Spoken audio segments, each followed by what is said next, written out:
Así que vamos a ir a la palabra del Señor. Estamos en el libro de Mateo, capítulo 16, versículo 13. Vamos a ir ahí a la palabra del Señor. Mire lo que dice la palabra del Señor. Viniendo Jesús a la región de Cesarea de Filipo, preguntó a sus discípulos diciendo: ¿quién dicen los hombres que es el Hijo del Hombre? Ellos dijeron, unos Juan el Bautista, otros Elías y otros Jeremías o alguno de los profetas. Él les dijo: ¿y vosotros quién decís que soy yo? Respondiendo Simón Pedro dijo: tú eres el Cristo, el Hijo del Dios viviente. Entonces le respondió Jesús: bienaventurado eres, Simón, hijo de Jonás, porque no te lo reveló carne ni sangre, sino mi Padre que está en los cielos. Y yo también te digo que tú eres Pedro, y sobre esta roca edificaré mi iglesia, y las puertas del Hades no prevalecerán contra ella. Y a ti te daré las llaves del reino de los cielos. Y todo, diga conmigo, todo. ¿No dice algunas cosas? ¿Cómo dice? Todo.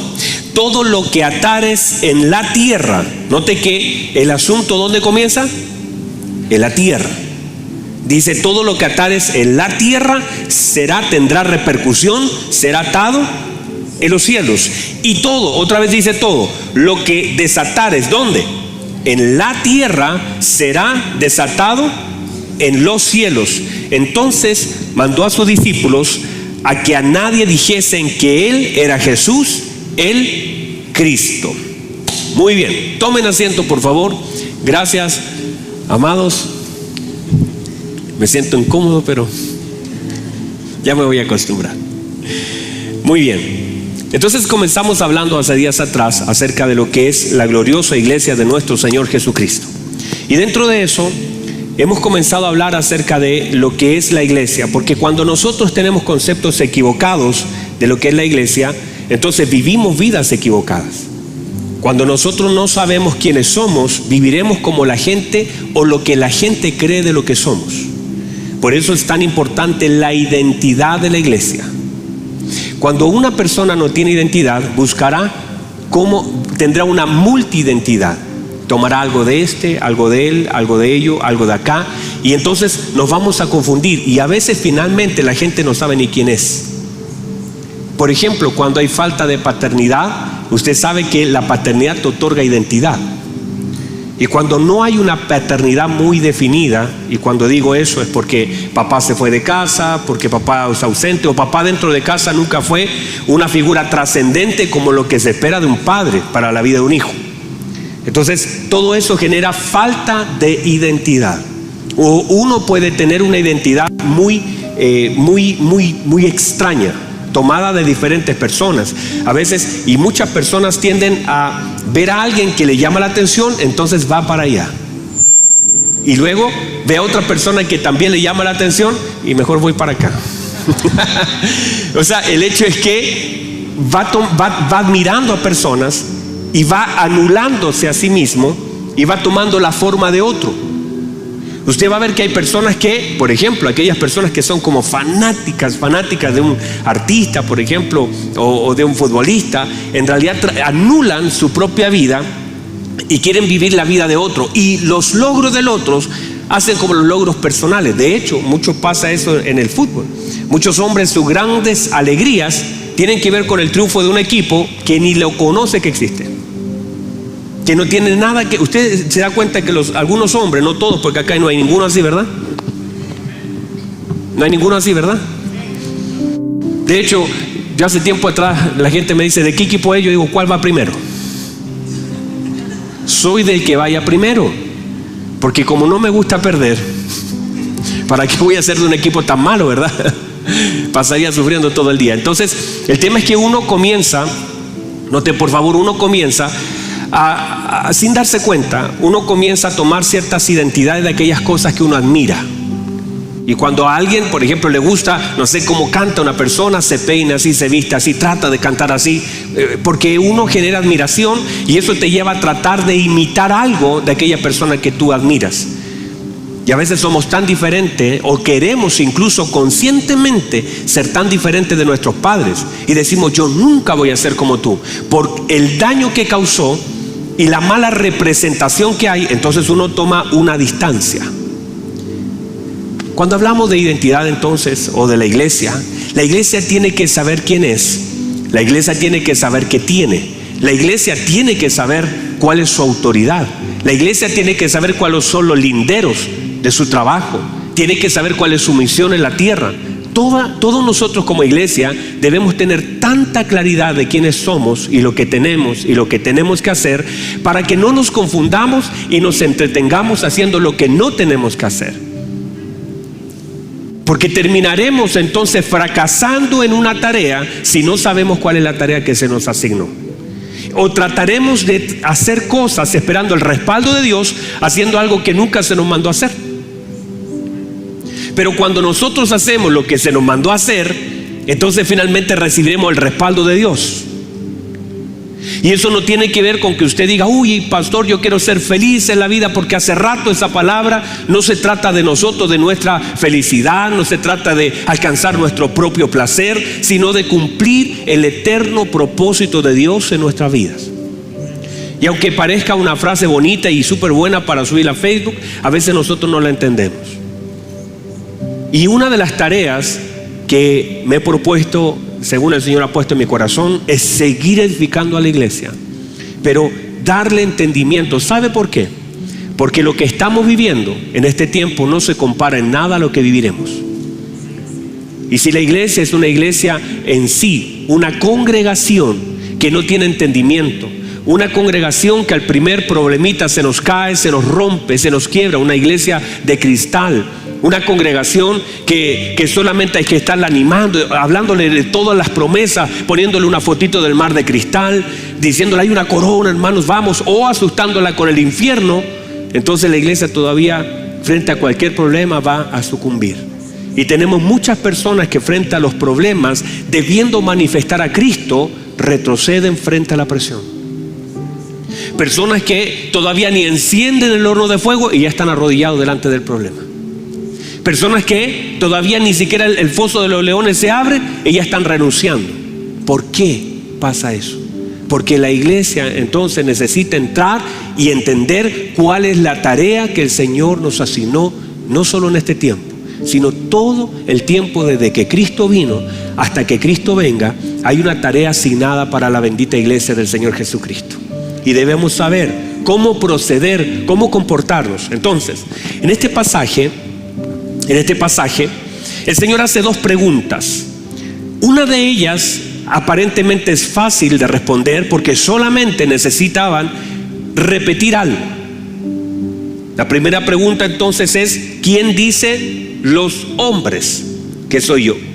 Y de alguna forma eso es sencillo, porque de alguna forma la gente siempre dirá algo. Dirá algo bueno, dirá algo malo, pero la gente dirá algo. El problema es que la gente, la iglesia no puede actuar como los gentiles. O sea, la iglesia no puede actuar como una persona que no conozca al Señor. No podemos nosotros, todo lo que nosotros hemos caminado con el Señor, y sin saber quién es el Señor para nosotros, o cuál es la expresión. Porque míreme por favor, aquí no se trata solamente de tener un Dios personal, sino que hay un Dios que es único, que es grande, pero que muchas veces cuando lo hacemos personal, y por favor entienda lo que quiero decir, cuando yo lo hago personal, yo le doy un lugar de acuerdo a lo que yo conozco de Él, que puede ser muy alejado de lo que Él es en sí. Por ejemplo, un día, estando en una reunión, yo le dije a las personas, le hice una pregunta. Yo le dije: ¿por qué usted sirve al Señor? Y usted no sé si se ha hecho la pregunta: ¿por qué sirve al Señor? Y la gente empezó a responder, y le hice la pregunta. No lo voy a hacer ahora porque ya lo hice. Y la gente sabe lo que respondió. Yo le dije: ¿por qué sirve al Señor? Me dijo: porque Él me sanó. ¿Por qué sirve al Señor? No porque Él me proveyó. ¿Por qué sirve al Señor? No porque Él me restauró. Y toda la gente lo servía por lo que él había hecho en un momento de su vida. Y no está mal, porque a través de eso conocemos al Señor. Pero la pregunta luego se la hice otra vez: ¿y usted lo serviría si él decide no sanarla? ¿Y usted le serviría, por ejemplo, si en vez de ayudarle en su economía termina quebrado y en la cárcel, por ejemplo? ¿Qué pasaría si el Señor no hubiese provocado ese evento? O si el Señor lo sanó de cáncer, pero ahora tiene otra enfermedad, no sé, cualquier enfermedad. ¿Cuál es la razón de por qué lo servimos? ¿Cuál es la fortaleza que nos conecta con el Señor? O sea, es como usted ve a María quebrando el perfume a los pies del Señor por lo que Cristo hizo en su hermano. La pregunta es que ¿qué pasa si el Señor no lo resucita? ¿Se quebraría de igualmente el perfume o no? Les voy a decir esto: el perfume que tenía María siempre lo tuvo. El perfume que María quebró a los pies del Señor siempre lo tuvo. No es que lo fue a comprar cuando Lázaro resucitó, siempre lo tuvo. Pero solamente lo quebró cuando Lázaro fue resucitado a causa de la gratitud. La pregunta es: ¿cuántas oportunidades tuvo para quebrar el perfume y no lo hizo? No sé si me entienden. Porque a veces solamente son eventos en nuestra vida los que nos conectan con el Señor. Porque a veces solamente lo que provoca mi servicio al Señor es lo que Él ha hecho en mí en un tiempo sobre mi vida. O sea, Lázaro resucitó, pero después volvió a morir. No importa qué tan potente fue ese evento, volvió a morir. La hija de Jairo volvió a morir. Tabita volvió. O sea, entendamos que por eso es tan importante que nosotros podamos no hacer solamente del Dios un Dios como personal. No sé si me explico. O sea, como Dios para mí es esto. No debería ser eso. ¿Quién es Dios?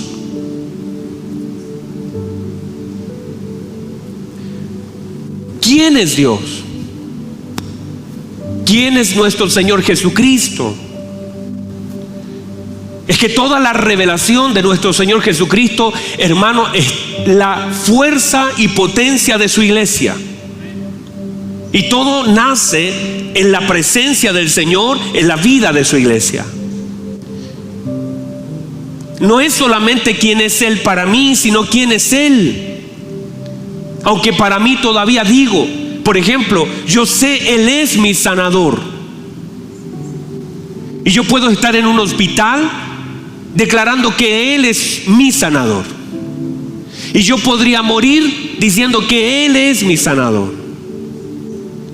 Y yo podría estar en un momento escaseando, como algunas veces hemos pasado necesidades, y todavía decir Él es mi proveedor, porque Él es el proveedor a pesar de que yo no tenga en un momento. Él es mi paz. Lo que yo viva, míreme, lo que yo viva no define lo que Él es. Lo que yo pueda estar pasando en un momento de mi vida no necesariamente define lo que Él es. Él es a pesar de lo que yo viva. Uy, hermano, eso es fuerte. Él es a pesar de lo que yo viva. Él es. Él es Salvador, Él es escudo, es fortaleza, es fiel, Él es bueno, misericordioso. Él sigue siendo bueno a pesar de las cosas malas que yo vivo. Él es bueno. Lo que yo vivo no define lo que Él es. A eso me refiero. Lo que yo pueda estar viviendo en un momento, una temporada de mi vida, no define lo que Él es. Él es a pesar de lo que yo viva. Él es mi libertador, aunque yo esté en una cárcel. Él es mi sanador a pesar de que yo esté enfermo. Él es, no deja de serlo por lo que yo viva. Él es. Diga amén. Entonces, es muy fácil repetir lo que otros dicen. Claro que sí. Y el problema es que la iglesia debe cuidarse de solamente conocer a Dios por lo que la gente dice de Él. Y hemos dicho un par de veces que la iglesia muchas veces depende mucho de este púlpito y de los púlpitos y de las transmisiones y de todo, y conoce al Señor por lo que la gente dice del Señor. Y no está mal, porque esto es bueno, yo no digo que sea malo, pero no puede todo el conocimiento que usted tiene basarse en lo que alguien dice del Señor, ni tampoco de los libros que lee, sino que cuando yo voy a la intimidad con el Señor, cuando yo estoy en el cuarto, quiero decir esto, en el cuarto con el Señor he conocido más que Él que desde un púlpito. O sea, en el cuarto he conocido mucho más de Él que lo que yo lo he conocido en un púlpito. Y la iglesia no puede estar dependiente de un púlpito. ¿Me entiende cuando digo púlpito, verdad? No es que el predicador sea todo lo que usted sabe de Dios. Sería un error que todo su conocimiento dependiera de lo que alguien ha dicho. La pregunta entonces, repetir, ¿quién dice la gente que soy yo? Cualquiera lo puede decir. El tema es, noten por favor dos cosas importantes. Número uno, lo que la gente decía de Él, o cuál es la opinión de los discípulos a lo que la gente decía de Él. Mire por favor y pónganme atención a esto. Él hace esta pregunta: ¿quién dice la gente que soy yo? Ahora, cuando ellos dicen lo que la gente dice de Él, la pregunta es: ¿qué piensan sus discípulos de lo que la gente dice de Él? Porque todo lo que el Señor quiere ahora mostrarles es que no tienen forma de debatir lo que la gente dice de Él sin que ellos sepan quién Él es. ¿Cómo ellos? Porque si alguien dice a Juan el Bautista, Elías, quien sea, alguno de los profetas, Jeremías, como dijeron, nombraron tres: Juan el Bautista, Elías y Jeremías, o alguno de los profetas. El problema es, ¿qué dicen los discípulos frente a lo que la gente dice si ellos mismos no tienen claro quién es el Señor?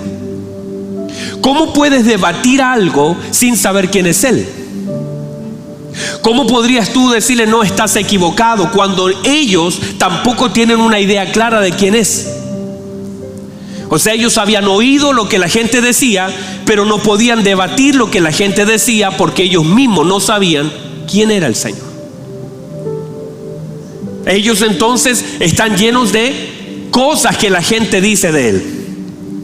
Entonces, ¿cómo puedo entonces confrontar lo que la gente dice de mi Señor si yo mismo sé tan poco de Él? ¿Cómo puedo entonces, frente a lo que el mundo dice de mi Señor, pararme en la verdad de su palabra si yo conozco tan poco de Él? ¿Sabe usted que el mundo tiene una opinión del Señor? Claro que sí. ¿Sabe usted que la gente en la calle puede, a que usted le pregunte a alguien le dirá del Señor? Claro que sí. La pregunta es, ¿cómo usted puede decirle algo diferente si nosotros como iglesia no lo conocemos tanto como deberíamos? Entonces, la gente puede decir muchas cosas equivocadas de Él, pero pónganme atención, lo que yo digo de Él revela lo que yo conozco de Él. Lo que yo hago revela lo que yo conozco de Él. Lo que yo digo de Él manifiesta cuánta revelación hay de Él en mí. Cuando yo puedo decirle a alguien, sabe, el Señor es paz. Cuando yo puedo pararme delante de las personas a decir, Él es amor, Él es mi Salvador, Él es. Y cuando usted habla de lo que Él es, de acuerdo a lo que usted vive en Él, sus palabras tienen un peso, tienen una gracia especial. Cuando usted habla por repetición, las palabras son vacías. El problema es que muchas veces nosotros hemos dicho quién es Él basado en lo que hemos oído de otros. Pero cuando tú dices quién es Él basado en lo que Él ha hecho en ti y en lo que tú conoces de Él, tus palabras tienen un peso. Y te puedes parar delante de alguien, mirarlo a los ojos y decirle, yo sé en quién he creído. Yo conozco al Señor. Sé que Él me ama. Y tú puedes mirar a la gente, pero directamente a los ojos. Y con una cosa, porque es el peso de su conocimiento, se nota en nuestras palabras. Otra vez, el peso del conocimiento del Señor en nuestra vida se nota en lo que decimos, cómo lo decimos. Por eso cuando tú hablas con convicción, y cuando tú hablas no solamente con pasión, porque tú puedes estar apasionado de todas las cosas, pero cuando hay una convicción del Espíritu Santo en tu vida, hay una verdad activa en tu vida. Del otro lado, la gente, hermanos, es que, como dijo aquel gobernador, por poco me persuades. Es que hay una verdad que está tan metida en ti que se imparte en la vida de otro, porque hay una convicción de lo que Él es. Y la iglesia tiene que estar tan empapada de lo que Él es, tan metida en las profundidades de la riqueza de Cristo, que cuando tú hablas con alguien, esa porción de Cristo que tenemos, esa verdad de Cristo que tenemos, no solamente la decimos, sino también la vivimos. Y la vivimos y se nota en la forma en cómo actuamos, las cosas que dejamos de hacer. O sea, la obra de Cristo en mi vida no solamente se manifiesta en lo que digo, sino en lo que hago y aún en lo que dejo de hacer.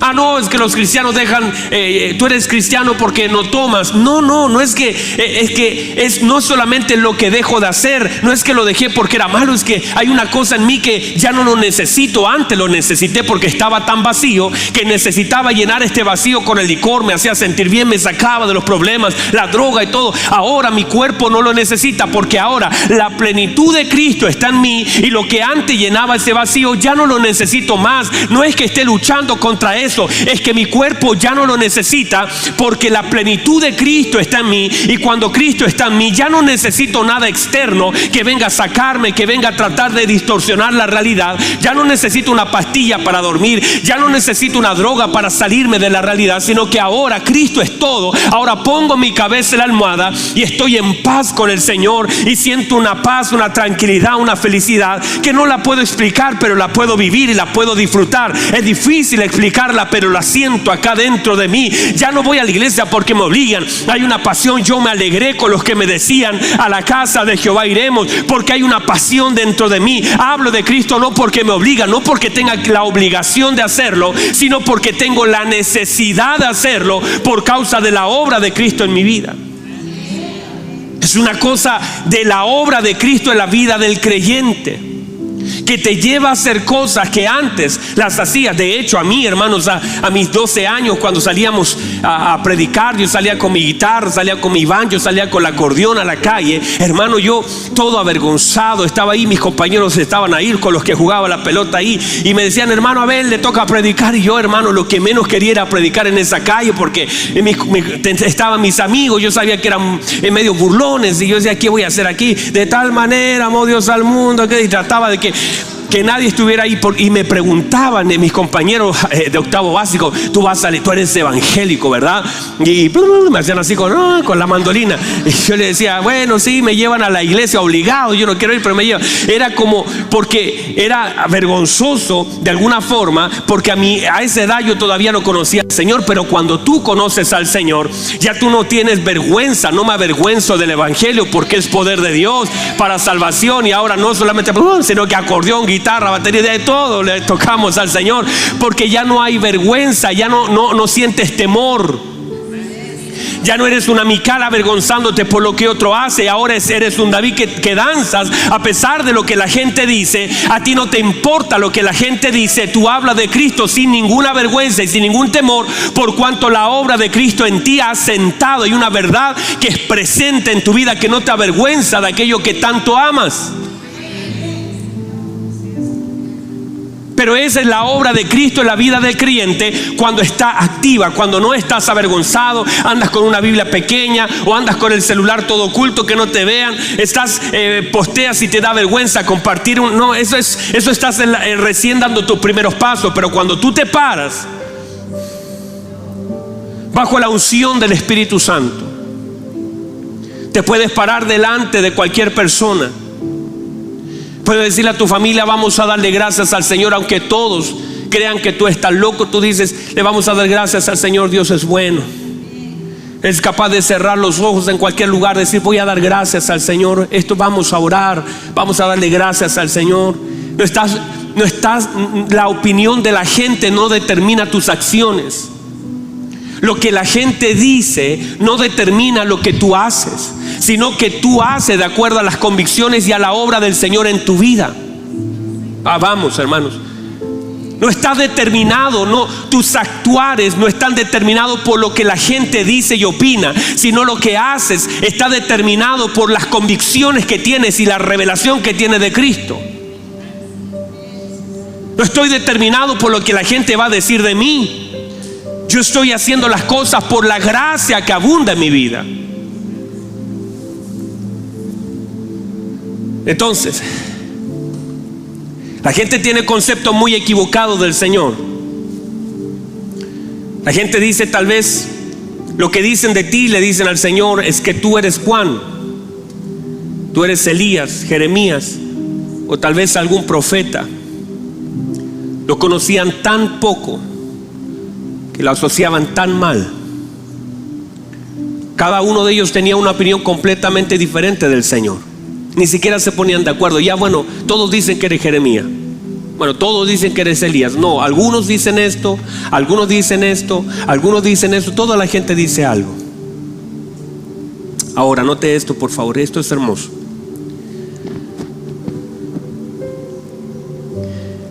Piensen en esto. Sáquelo de lo que estoy hablando y piensen en esto. Qué honor para Jeremías. Qué honor para Elías. Qué honor para Juan. Qué honor para los profetas. Que de pronto alguien le diga al Señor, no, es que algunos dicen que eres Elías, y Elías, uy, santo, lo están confundiendo conmigo. O que de pronto digan, no, tú eres Jeremías, y Jeremías lleno del aire, hoy conmigo, lo están asociando conmigo. Es como que algo de Cristo estaba en Jeremías y algo de Jeremías estaba en Cristo. Yo creo que si Jeremías o algunos de los profetas mencionados estaban ahí en el seno de Abraham, paraíso, qué sé yo, estaban, uy, qué gran honor, qué tremendo privilegio que la gente diga que Él soy yo. Tremendo. ¿No les parece tremendo? Que algo que ellos allá atrás, por una gracia del Señor, hayan tenido algo de Él, y que ahora ellos sean asociados con Él. Tremendo, hermanos. Que de pronto alguien, y no sé si a usted le pasa, que de pronto alguien te dice, tú eres cristiano.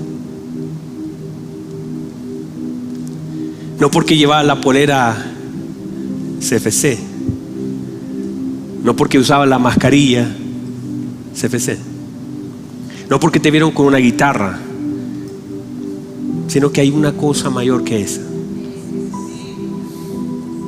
Que algún compañero, mientras todos están riéndose, contando malos chistes, tú estás orando, leyendo la Biblia, y alguien se acerca y dice, tú eres cristiano, ¿verdad?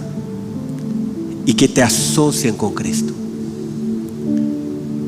Que tú tendrías que haber reaccionado mal frente a todo y dijiste, no, yo quiero darle gracias a todos mis compañeros. Y que de pronto algo de Cristo se ve en ti, y que te digan, eres cristiano, algo de Cristo hay en ti. Uy, hermanos, qué tremendo. Que de pronto alguien diga, sabe, yo no lo sé explicar, pero usted es como diferente. Y de pronto tú le digas, sí, lo que pasa es que yo sirvo al Señor, y algo de Cristo hay en mí que me hace ser completamente diferente. Cuando esta gente, no sé si me entienden. Gracias, hermano, por el amén. No sé si alguien me entiende acá. Que de pronto alguien me asocie, que digan, tú eres Juan, tú eres Elías, tú eres Jeremías. La gente, y ellos, sabiendo que algo de ellos hay en Cristo y algo de Cristo también hay en ellos. Entonces la iglesia, míreme por favor, la iglesia de Cristo debe tener a Cristo.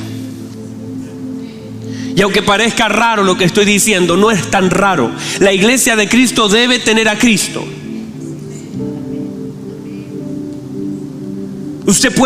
Usted puede nadar en el mar y no haber nada del mar en usted.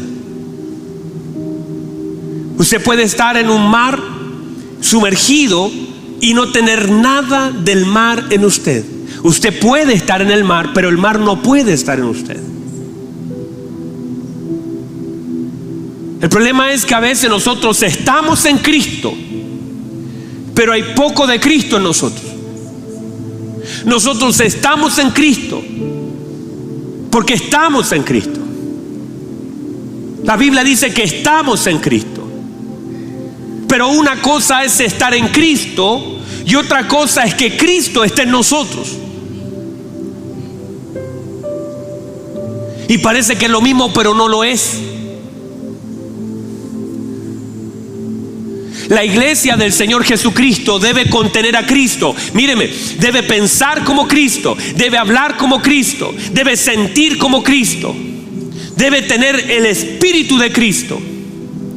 La iglesia del Señor Jesucristo debe operar como Cristo operó. La iglesia del Señor Jesucristo, porque no puede ser el cuerpo diferente a la cabeza. No podemos ser diferente a Él. La iglesia de Cristo debe pensar como Cristo, debe hablar como Cristo, debe comportarse como Cristo, debe reaccionar como Cristo, debe hablar, debe pensar, debe mirar, debe oír, debe discernir, debe hacer lo que Cristo hizo. La iglesia también lo debe hacer, porque la iglesia de Cristo contiene a Cristo y vive en Cristo.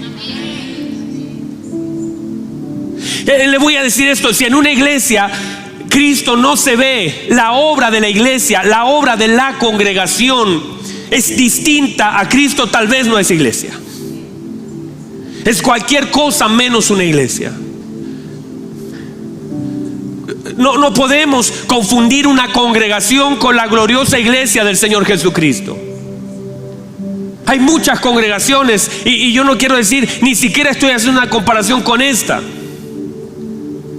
No voy a entrar en eso porque no debo, sino que quiero decir que cualquier persona o cualquier congregación que no refleje a Cristo, que no opere como Cristo, que no piense como Cristo, que no hable como Cristo, que no se comporte como Cristo, tal vez no es iglesia.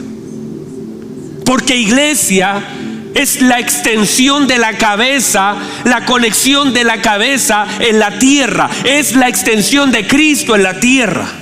Iglesia es la extensión de la obra de Cristo, y por eso no es extraño que nosotros las obras de Cristo también las podamos hacer. El corazón de Cristo debe estar en la iglesia. Debemos sentir como la iglesia de Cristo, debemos amar como la iglesia de Cristo, debemos perdonar como la iglesia de Cristo, debemos abrazar como la iglesia de Cristo, debemos predicar, debemos hacer las obras de Cristo, porque somos la iglesia de Cristo.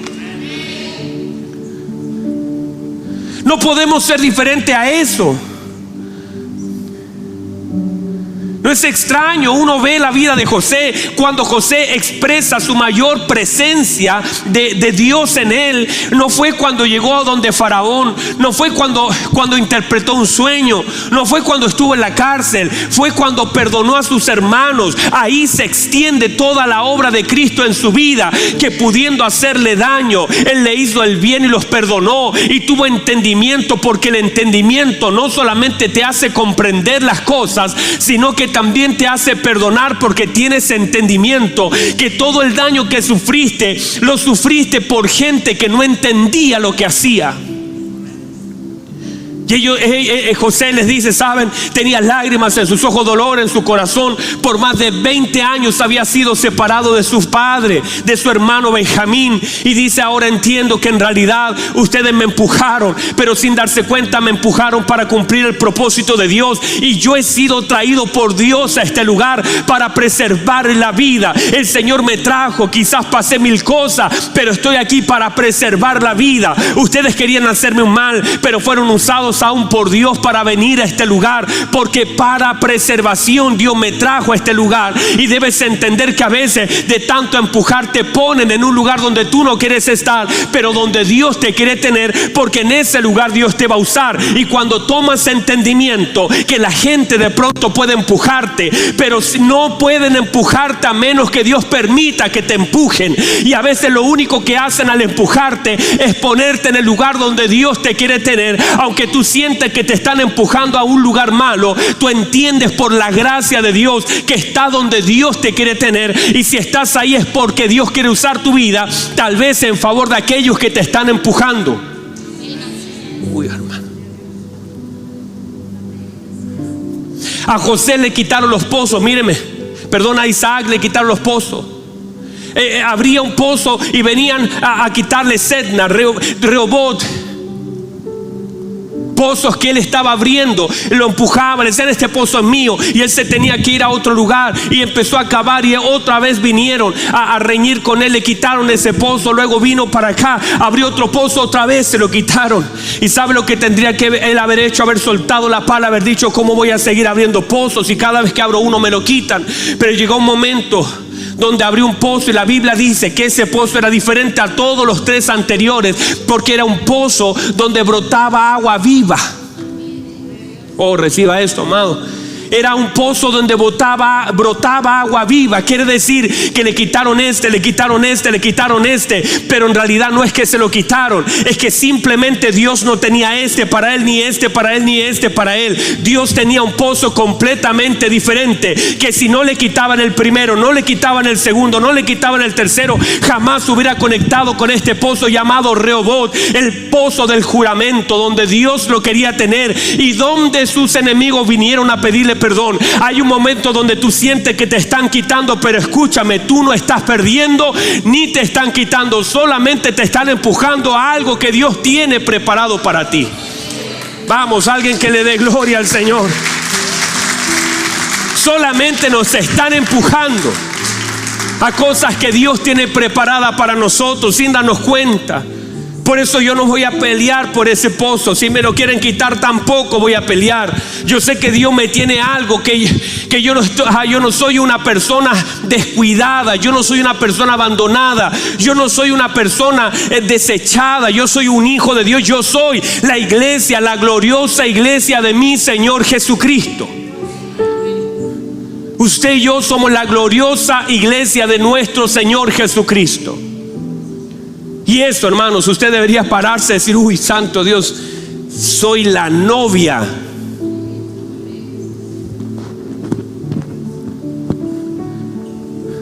Y cuando uno entiende quién es, entonces uno camina como lo que es.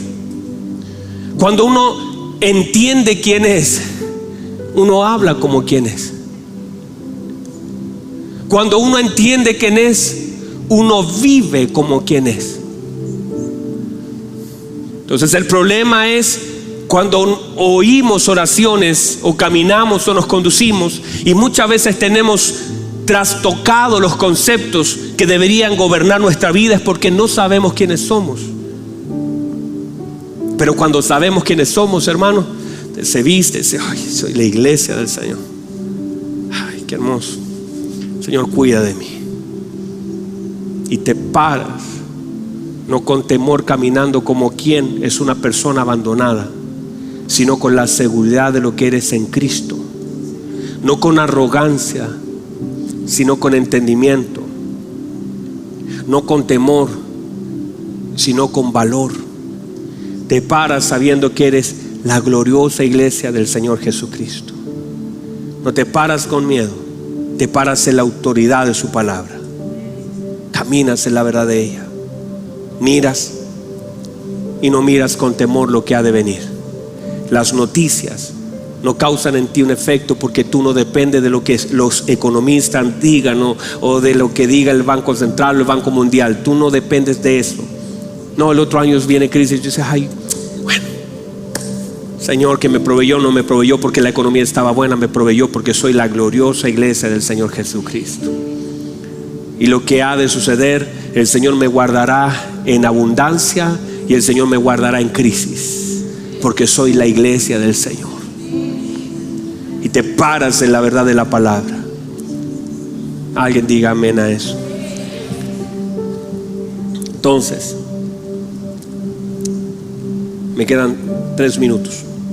En este pasaje entonces se habla de... Están acá todos, están muy aburridos. Está muy mal mi micrófono. Mire, el micrófono es bueno. El problema es el sonidista es malo. Gracias, Danielito. En este pasaje se nos habla quién es Él y quién es la gloriosa iglesia. Déjenme cerrar con estos minutos que me quedan. La iglesia de Cristo, y ahí estoy centrado. ¿Lo puede recibir, hermanos? La iglesia de nuestro Señor Jesucristo, que es usted y soy yo, tiene su fuerza, su nacimiento, y opera desde el conocimiento y la revelación de quién es Cristo. Todo su nacimiento, cuando se nombra yo edificaré mi iglesia, sale desde la revelación de Cristo. La revelación de Cristo aparece, la iglesia aparece. Porque todo el fundamento de la iglesia y su fuerza y su nacimiento y la roca que sostiene la iglesia es la gloriosa revelación de que Jesucristo es el Señor. O sea, todo lo que es la fuerza, el entendimiento, la operación, la resistencia de la iglesia está basada en el pleno conocimiento y revelación de Cristo. Por eso Pablo, míreme, por eso Pablo, cuando está orando, la oración de Pablo en Efesios capítulo 1 versículo 15, dice que él ora delante de Dios para que el Padre os dé espíritu. ¿Lo pusieron? Por esta causa también yo, habiendo oído de vuestra fe en el Señor Jesús y de vuestro amor para con todos los santos, no ceso de dar gracias por vosotros, haciendo memoria de vosotros en mis oraciones, para que el Dios de nuestro Señor Jesucristo, el Padre de gloria, os dé espíritu de sabiduría. ¿Qué está pidiendo él? ¿Qué está diciendo que la iglesia debe tener? Espíritu de sabiduría. ¿Y qué más? Y, vuelve atrás, hermano, no te me adelantes. Y de revelación en el conocimiento de él. O sea, revelación en el conocimiento de él. Ahora sí, adelante, mi hermano. Alumbrando los ojos de vuestro entendimiento, para que sepáis cuál es la esperanza a la que él os ha llamado y cuáles son las riquezas de la gloria de su herencia. ¿Dónde? En los santos. Quiere decir que lo primero que hace él es orar. ¿Para qué? Para que el Padre os dé espíritu de sabiduría. Míreme por favor. Porque solamente la revelación de nuestro Señor Jesucristo puede ser contenida en la sabiduría que el Padre nos da. Todo lo que es la revelación de Cristo no puede ser contenida en la mente de los hombres, porque la mente del hombre rechaza a Dios. Por eso tiene que haber un contenedor mayor. Y lo que dice el apóstol Pablo, el que él está orando, ¿para qué? Para que la iglesia tenga un espíritu de sabiduría. Que es la sabiduría? Es un contenedor que contiene el entendimiento, que contiene el juicio, que contiene la inteligencia, que contiene todo lo que es, todo el entendimiento del hombre es contenido en la sabiduría, la operación de la sabiduría. Lo que está diciendo, yo estoy orando para que el Señor os dé sabiduría. Una vez tenida la sabiduría es el contenedor que puede contener toda la revelación de Cristo, de lo que necesitamos para poder operar. No se puede tener revelación de Cristo sin primero tener la sabiduría para contener esa revelación. Entonces, voy a cerrar. La iglesia, pónganse de pie por favor, para que crean que voy a terminar. Entonces, la iglesia del Señor Jesucristo tiene toda la fuerza. Tiene toda la fuerza. Me miro porque bajé un escalón. Oren por Destri, por favor. La iglesia del Señor Jesucristo, míreme por favor. Toda la fuerza de la iglesia, la fuerza que Dios nos ha dado como iglesia, radica absolutamente en cuánta revelación la iglesia tenga de Cristo. A mayor revelación, mayor entendimiento. Por eso usted y yo, la fuerza que usted tenga no es de cuántas canciones se sepa, sino de cuánta revelación de Cristo hay en usted. Y en la medida que la iglesia se vaya llenando de Cristo, la iglesia va tomando entendimiento y fortaleza para vivir, para resistir y para operar. La revelación de Cristo no es un elemento para poder compararnos, decir, uy, yo tengo mucha revelación del Señor y mire lo que yo sé y usted no sabe nada. Eso sería no tener nada. La revelación de Cristo te vuelve a ti más como Él y menos como tú. La revelación de Cristo te da fortaleza para resistir. La revelación de Cristo te otorga los elementos para entender aquellas cosas que vives. ¿Se ha dado cuenta que mucha gente dice, es que yo no sé por qué vivo lo que vivo? Y eso no es que no sepa ni lo que vive, ni entienda lo que vive, sino que es tanta la falta de Cristo que cuestiona lo que está viviendo. Y algunas personas dicen, ¿sabe? Yo no sé si pueda soportar lo que estoy viviendo, porque a veces los golpes son tan duros que a veces asociamos que lo que vivimos no lo podremos soportar. No lo podemos soportar si por supuesto estamos vacíos. Pero cuando una persona se llena de Cristo, por eso el apóstol Pablo podía pararse delante de la iglesia y decir, les voy a decir lo que yo soporto. Yo todo lo puedo. Pararse, eso hermano parece arrogante. Eso parece que no corresponde. Pero él se para delante de la iglesia y dice, le voy a decir cuál es mi nivel de soportar. Todo lo puedo. Y eso parece que uno dice, ¿en serio?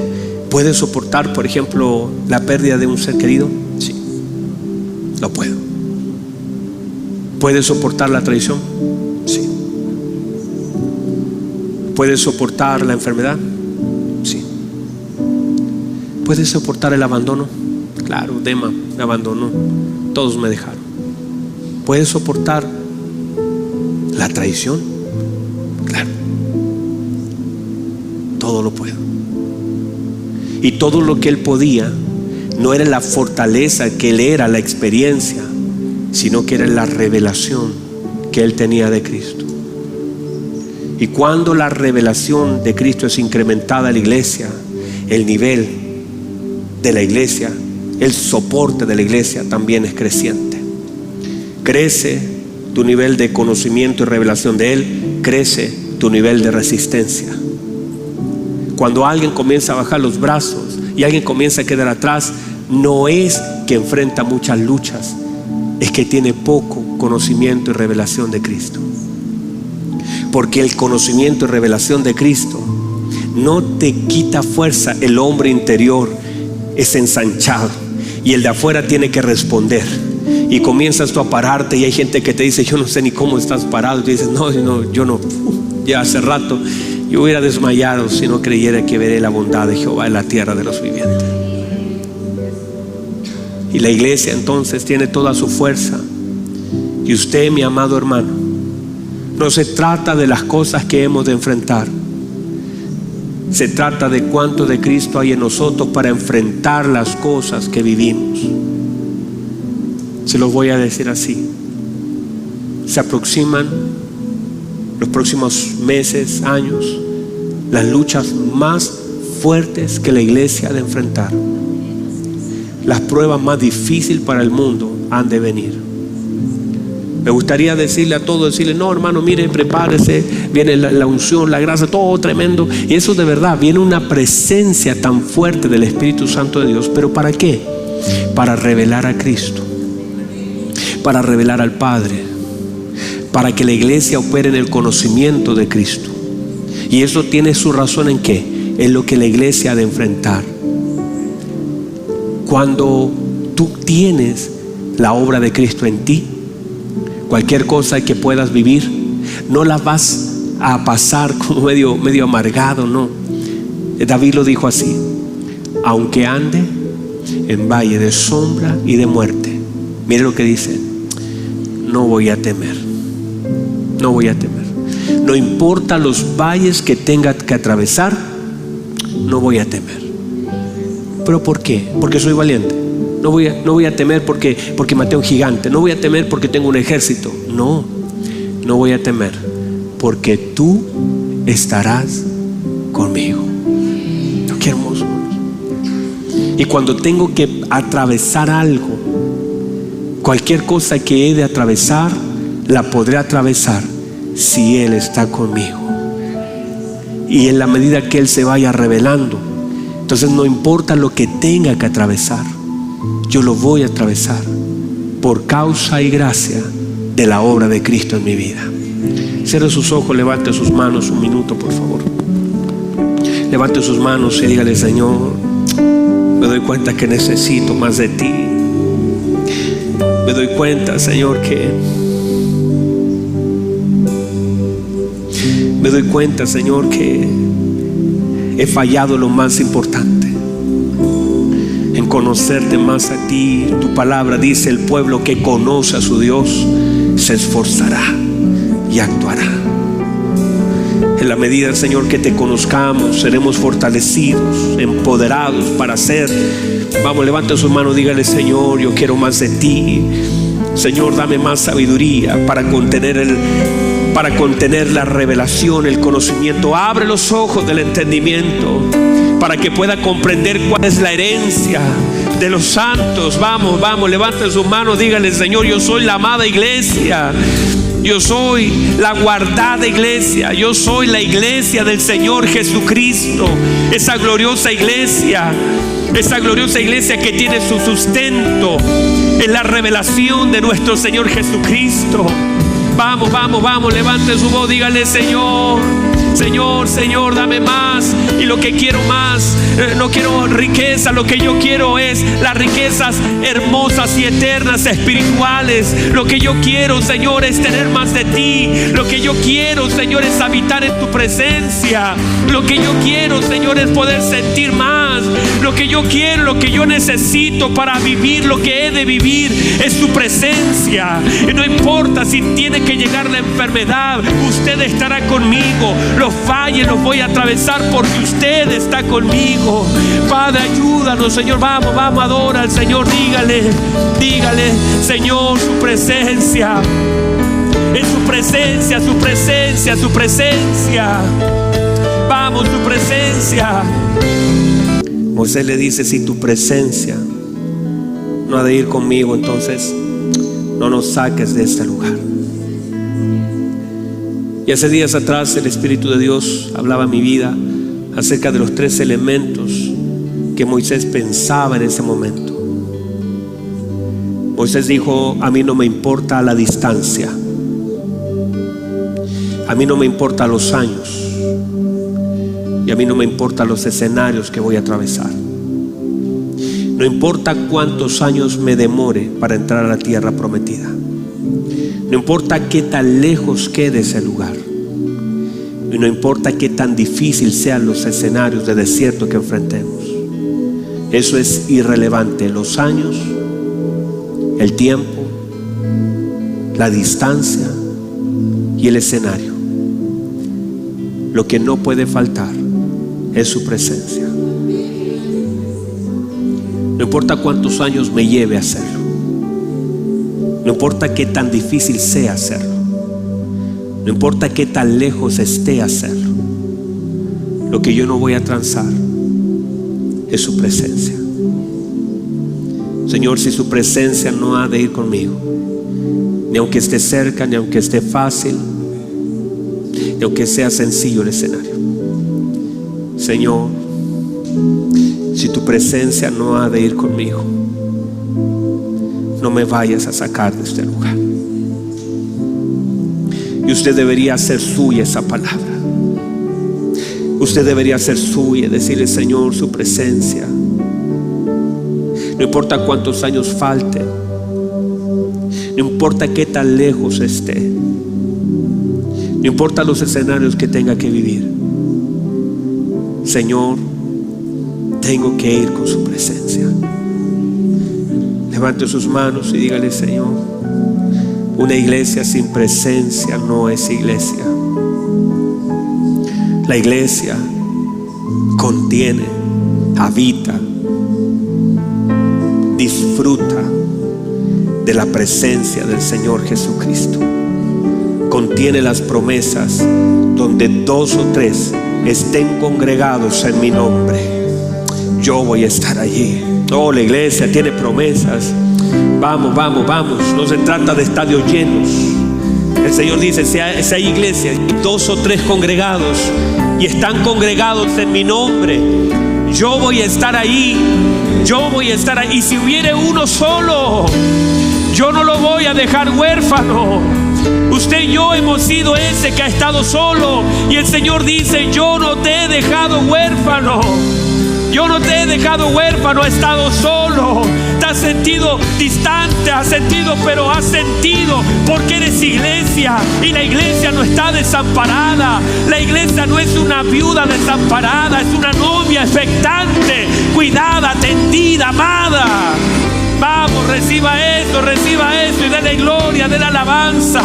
Levante su brazo, dígale: Señor, oh Dios, su presencia, su presencia, su presencia. Oh Dios, si su presencia está conmigo, ¿qué importan los años? ¿Qué importa la distancia? ¿Qué importan los escenarios? Vamos, dígale.